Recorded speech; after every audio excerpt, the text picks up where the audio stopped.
Selamat malam Bapak Ibu Saudara yang dikasihi Tuhan. Mari bersama beribadah kepada Tuhan dengan gembira. Datanglah ke hadirat-Nya dengan sukacita. Kiranya kasih karunia dan damai sejahtera menyertai kita. Amin. Mari kita menyanyi bersama-sama dari Kidung Jemaat nomor 18, bait pertama dan baitnya yang ketiga.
Bapak Ibu yang dikasihi Tuhan, mari kita membuka Alkitab kita dari Kitab Perjanjian Lama, Kejadian 42, ayat yang ke-18 sampai ayat yang ke-28. Sebelum kita membaca, mari kita berdoa. Puji syukur kami naikkan kepada-Mu ya Tuhan, karena kasih-Mu kepada kami, sehingga pada malam hari ini ya Tuhan, kami bisa berkumpul dengan keluarga kami untuk kami membangun ibadah. Bapa dalam surga, lewat ibadah kami di malam hari ini, kami akan membaca Alkitab sebagian isi firman-Mu. Tuhan berkati dan kuduskan kami, agar kami dapat layak untuk membaca serta merenungkan berita firman-Mu. Dalam nama Tuhan kami Yesus Kristus, haleluya, amin. Kejadian 42 ayat 18 sampai 28. Pada hari yang ketiga berkatalah Yusuf kepada mereka, buatlah begini, maka kamu akan tetap hidup. Aku takut akan Allah. Jika kamu orang jujur, biarkanlah dari kamu bersaudara tinggal seorang terkurung dalam rumah tahanan. Tetapi pergilah kamu, bawalah gandum untuk meredahkan lapar seisi rumahmu. Tetapi saudaramu yang bungsu itu haruslah kamu bawa kepadaku, supaya perkataanmu itu ternyata benar dan kamu jangan mati. Demikianlah diperbuat mereka. Mereka berkata seorang kepada yang lain, betul-betullah kita menanggung akibat dosa kita terhadap adik kita itu. Bukankah kita melihat bagaimana sesak hatinya ketika ia memohon belas kasihan kepada kita, tetapi kita tidak mendengarkan permohonannya. Itulah sebabnya kesesakan ini menimpa kita. Lalu Ruben menjawab mereka, bukankah dahulu kukatakan kepadamu, janganlah kamu berbuat dosa terhadap anak itu. Tetapi kamu tidak mendengarkan perkataanku. Sekarang darahnya dituntut daripada kita. Tetapi mereka tidak tahu bahwa Yusuf mengerti perkataan mereka, sebab mereka memakai seorang juru bahasa. Maka Yusuf mengundurkan diri dari mereka, lalu menangis. Kemudian ia kembali kepada mereka dan berkata-kata dengan mereka. Ia mengambil Simeon dari antara mereka, lalu disuruh belenggu di depan mata mereka. Sesudah itu Yusuf memerintahkan bahwa tempat gandum mereka akan diisi dengan gandum, dan bahwa uang mereka masing-masing akan dikembalikan ke dalam karungnya, serta bekal mereka di jalan akan diberikan kepada mereka. Demikianlah dilakukan orang kepada mereka itu. Sesudah itu mereka pun memuat gandum itu ke atas keledai mereka, lalu berangkat dari situ. Ketika seorang membuka karungnya untuk memberi makan keledainya di tempat bermalam, dilihatnyalah uangnya ada di dalam mulut karungnya. Katanya kepada saudara-saudaranya, "Uangku dikembalikan. Lihat, ada dalam karungku." Lalu hati mereka menjadi tawar dan mereka berpandang-pandangan dengan gemetar serta berkata, "Apakah juga yang diperbuat Allah terhadap kita?" Saudara yang terkasih, pada hari ini kita telah membaca bagian dari Kejadian 42 ayat 18 sampai dengan 28. Dengan tema pada hari ini adalah kekuatan pengampunan. Saudara yang terkasih, ada sebuah cerita ilustrasi menarik yang dituliskan di PAH tanggal 13 Agustus 2020. Judulnya adalah Kantong Bolong. Kantong bolong, atau bisa dikatakan kantong yang berlubang. Di sana diceritakan bahwa ada seseorang yang dalam dirinya itu selalu merasa bahagia, selalu merasa bahagia, merasa damai dalam hidupnya. Dia memiliki sebuah rahasia. Apakah rahasianya itu? Dia memiliki 2 buah kantong. Kantong yang satu yang dia miliki itu memiliki lubang di bagian bawahnya. Sedangkan kantong yang satunya terjahit dengan rapi dan tanpa lubang. Mengapa dia memiliki kantong yang berbeda? Mari kita lihat. Kantong yang berlubang itu dipakainya untuk menempatkan hal-hal yang tidak mengenakkan bagi hatinya. Contoh, fitnahan, ejekan, kemarahan dari orang lain dan lain-lain sebagainya. Sehingga saat hal-hal yang tidak mengenakkan itu ditaruh di kantong yang berlubang itu, maka hal-hal itu akan langsung hilang.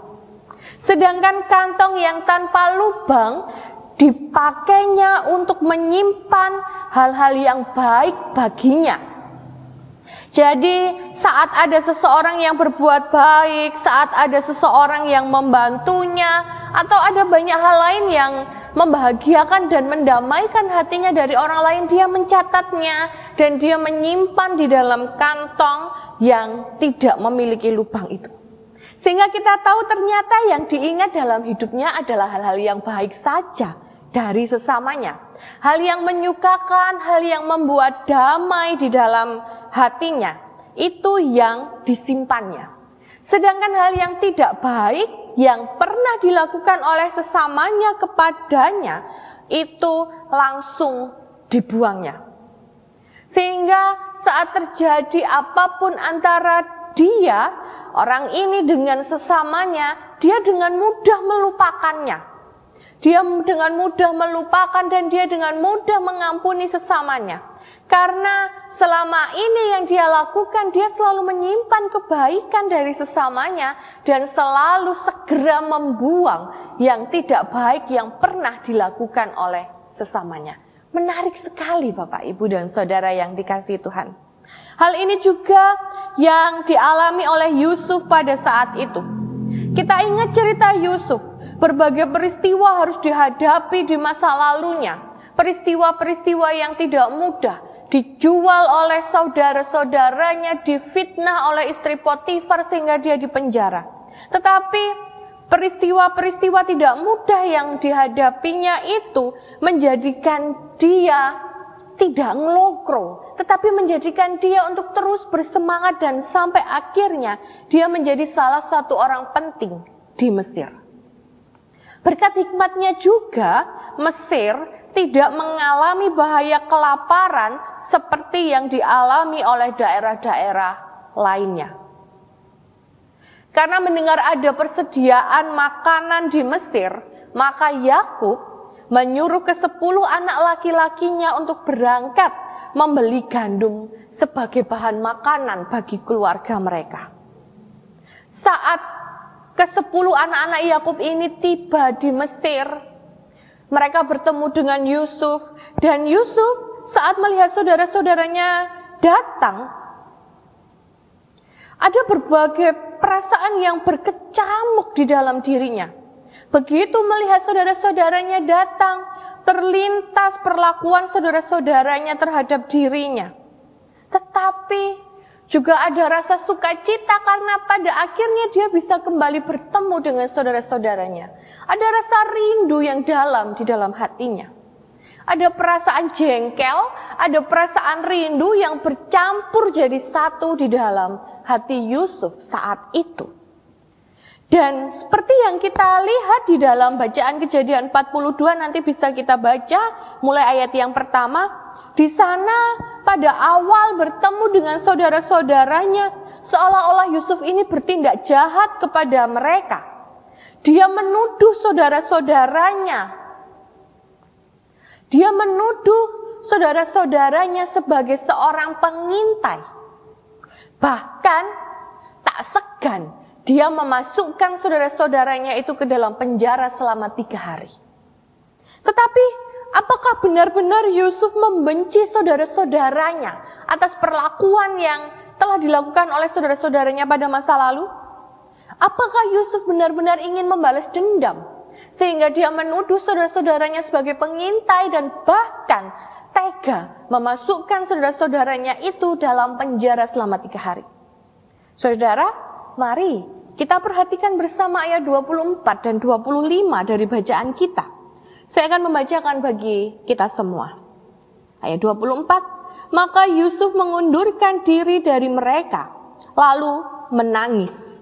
Kemudian ia kembali kepada mereka dan berkata-kata dengan mereka. Ia mengambil Simeon dari antara mereka, lalu disuruh belenggu di depan mata mereka. Sesudah itu Yusuf memerintahkan bahwa tempat gandum mereka akan diisi dengan gandum dan bahwa uang mereka masing-masing akan dikembalikan ke dalam karungnya, serta bekal mereka di jalan akan diberikan kepada mereka. Demikianlah dilakukan orang kepada mereka itu. Inilah yang tertulis dalam ayat 24 dan 25. Di sana dituliskan bahwa Yusuf undur sejenak dari hadapan saudara-saudaranya. Yusuf butuh mengambil saat sendiri. Yusuf butuh untuk melihat ke dalam dirinya apakah yang paling dominan di dalam dirinya itu rasa benci atau bahkan rasa sayang atau rasa rindu kepada saudara-saudaranya, kepada ayahnya. Dan saat sendiri itu dituliskan di sana, Yusuf menangis.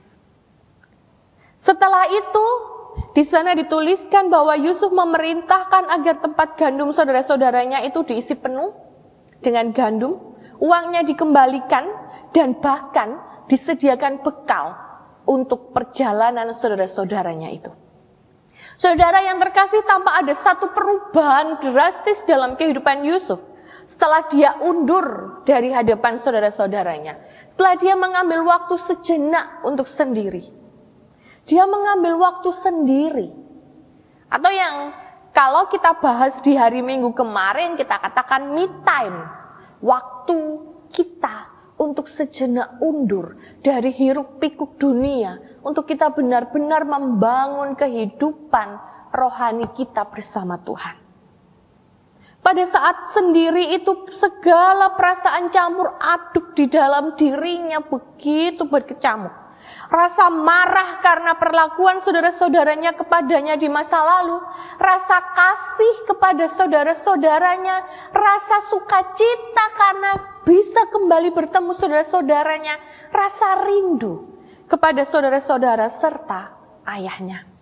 Dan di tengah kesendiriannya itu dituliskan di sana, dia menangis.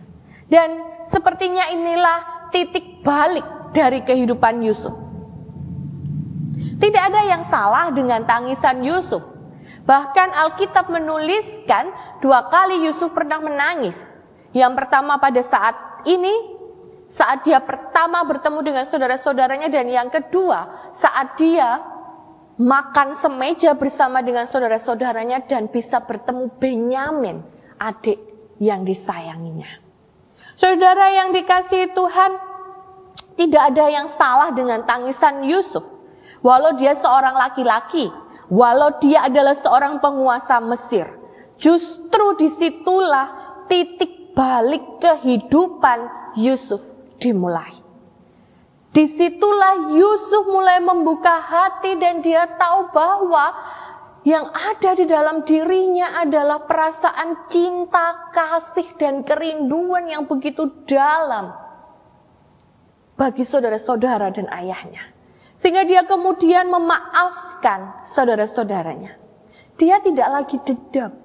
Dia tidak berbuat kasar kepada saudara-saudaranya. Memang Simeon diambilnya sebagai jaminan supaya nanti saudara-saudaranya akan datang kembali untuk kembali mengobati kerinduannya terutama kepada Benyamin. Dia memaafkan mereka.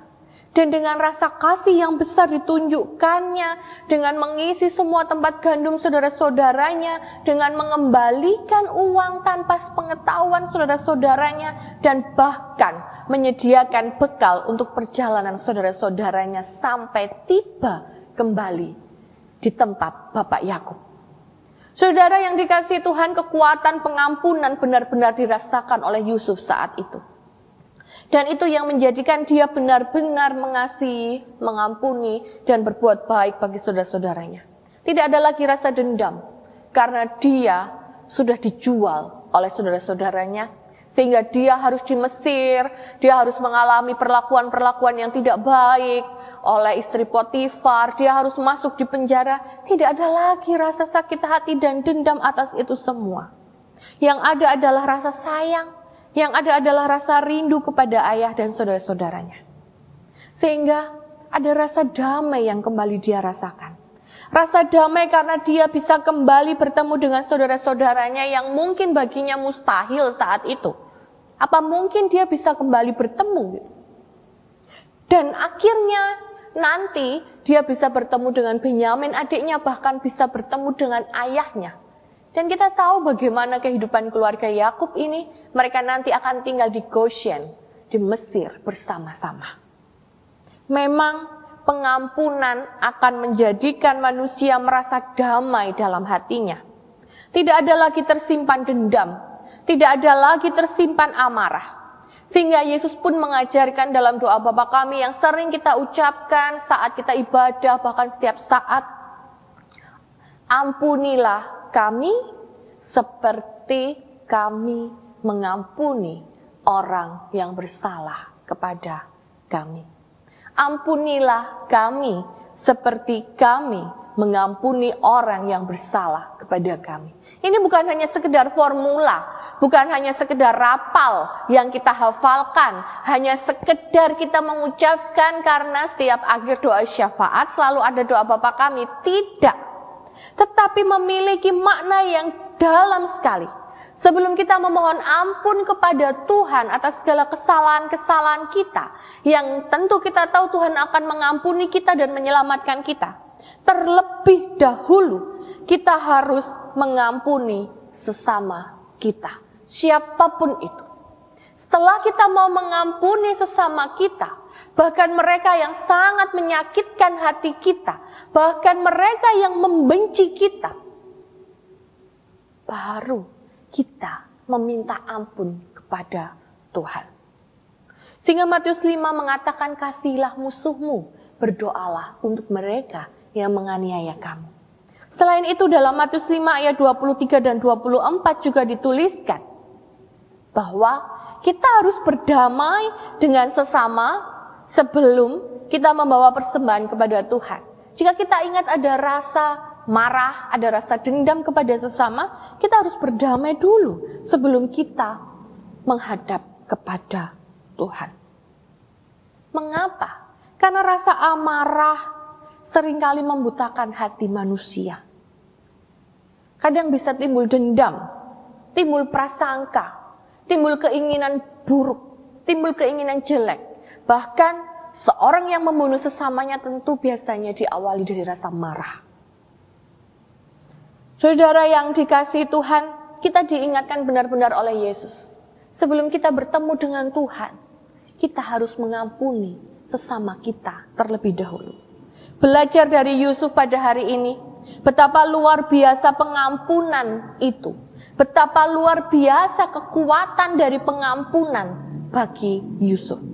Belajar dari orang yang memiliki kantong yang berlubang dalam cerita ilustrasi tadi, kita juga diingatkan betapa indahnya untuk senantiasa mengingat kebaikan orang lain dan serta membuang kejelekan bahkan kejahatan mereka.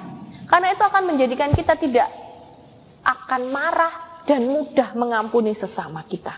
Walau memang butuh proses seperti halnya Yusuf. Yusuf butuh proses untuk dia bisa berdamai dengan dirinya sendiri dan kemudian mengampuni saudara-saudaranya. Saat kita mengalami amarah kepada siapapun, saat kita mengalami sakit hati, bahkan mungkin ada rasa dendam, mari kita undur sejenak seperti halnya Yusuf. Mengambil waktu sendiri bersama dengan Tuhan. Melihat kebaikan sesama kita itu. Supaya Tuhan sendiri yang memampukan kita untuk berproses. Mengampuni sesama agar di dalam hati kita senantiasa tercipta kebahagiaan, kedamaian, dan bahkan kita terus menjadi berkat bagi sesama setiap hari. Mari kita mengambil saat teduh dan di dalam saat teduh kita, mari kita mendoakan siapapun mungkin saat ini yang sedang membuat hati kita marah, membuat kita sakit hati. Mari kita mendoakan mereka dengan penuh kasih dan cinta. Mari mengambil saat teduh.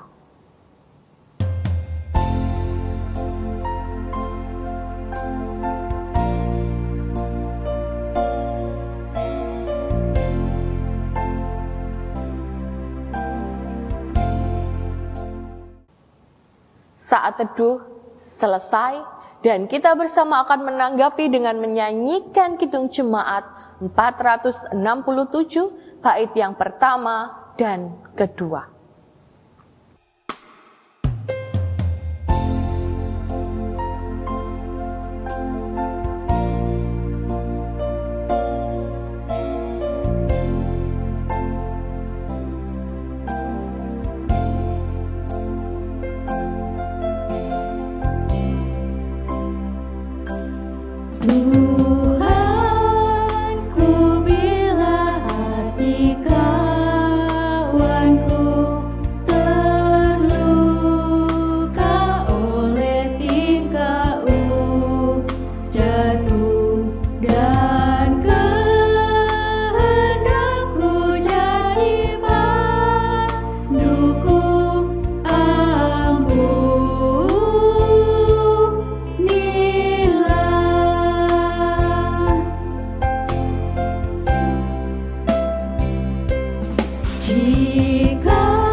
Bapak Ibu, jemaat yang dikasihi Tuhan, mari kita mengumpulkan persembahan kita di malam hari ini dengan diiringi dari Kidung Jemaat 393 bait pertama dan baitnya yang ketiga.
Bapak Ibu, jemaat yang dikasihi Tuhan, mari kita berdoa syafaat. Bapa dalam surga, puji dan syukur kami naikkan kepadamu ya Tuhan, karena kasih-Mu dan berkat-Mu kepada kami, sehingga malam hari ini ya Tuhan, kami bisa masih diberikan waktu dan kesempatan untuk membaca, mendengar, serta merenungkan sebagian isi firman-Mu. Apa yang kami dapat di malam hari ini ya Tuhan, Engkau tanamkan dalam hati dan pikiran kami, agar kehidupan kami di hari-hari yang akan datang ya Tuhan, hanya selalu berdasarkan kepada firman-Mu. Bapa dalam surga, kami juga berdoa kepadamu ya Tuhan, untuk kondisi bangsa dan negara kami pada saat ini ya Tuhan, di mana sedang ada wabah COVID-19. Kiranya ya Tuhan, Engkau menyertai kami agar wabah COVID-19 ini ya Tuhan bisa teratasi dengan baik. Semua warga ya Tuhan bisa beraktivitas seperti sedia kala. Kami yang bersekolah ya Tuhan bisa bersekolah, terutama ya juga ya Tuhan kami bisa beribadah bersama-sama dengan saudara-saudara kami. Bapa dalam surga, kami juga berdoa kepadamu ya Tuhan, untuk para tenaga medis, dokter yang menangani pasien COVID-19. Kiranya Tuhan memberikan roh hikmat kebijaksanaan kepada mereka ya Tuhan, dan rasa tanggung jawab serta penuh rasa sukacita ketika mereka merawat pasien COVID-19 ini ya Tuhan. Bapa dalam surga, kami juga berdoa kepadamu ya Tuhan, untuk warga jemaat kami di KJW Jemaat Keraksaan yang saat ini berada dalam keadaan sakit, baik yang di rumah sakit maupun di rumah mereka masing-masing. Kiranya Tuhan memberkati obat-obat yang mereka pakai, agar mereka dapat beroleh kesembuhan hanya dalam tangan Tuhan. Tangan-tangan yang membantu mereka ya Tuhan dan merawat mereka, kiranya Tuhan selalu menyertai mereka. Berikan hikmat dan kebijaksanaan kepada mereka, serta rasa sukacita ya Tuhan kepada saudara-saudara kami yang merawat orang sakit ini. Tuhan, kami juga berdoa kepadamu ya, akan warga jemaat kami yang sedang berada dalam pergumulan. Kiranya Tuhan selalu menyertai mereka, Tuhan selalu memberkati mereka, agar saudara-saudara kami ini bisa melewati pergumulan ini ya Tuhan, hanya di dalam tangan Tuhan. Anak-anak sekolah kami ya Tuhan, baik dari TK sampai dengan SMA ya Tuhan, kiranya Tuhan menyertai mereka, karena saat ini ya Tuhan, anak-anak kami ini belajar di rumah mereka masing-masing. Bapa dalam surga, berikan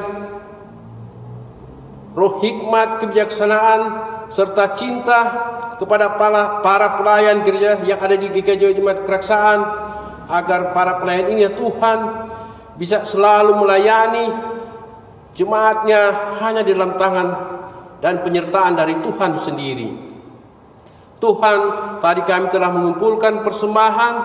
Tuhan berkati dan kuduskan persembahan kami ini, agar dapat kami pergunakan untuk pelebaran kerajaan-Mu, terutama kami yang ada di Keraksaan ini.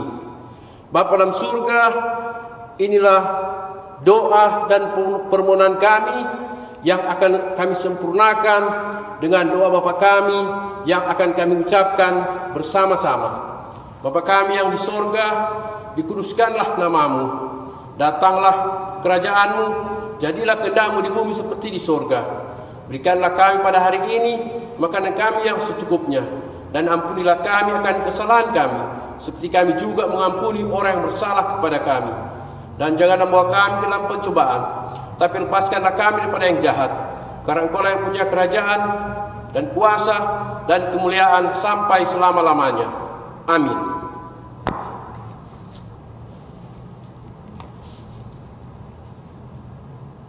Mari kita tutup ibadah keluarga kita malam hari ini dengan kita menyanyi bersama-sama dari Kidung Jemaat 402, baik yang pertama, Ku Perlukan Juru Selamat.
Saudara yang terkasih, kita akan bersama mengakhiri ibadah pada malam hari ini. Oleh karena itu, mari bersama kita memohon berkat dari Tuhan. Kasih karunia damai sejahtera dari Allah Bapa, Yesus Kristus, dan penyertaan dari Roh Kudus senantiasa ada bersama dengan saudara-saudara saat ini sampai kekal selamanya. Amin.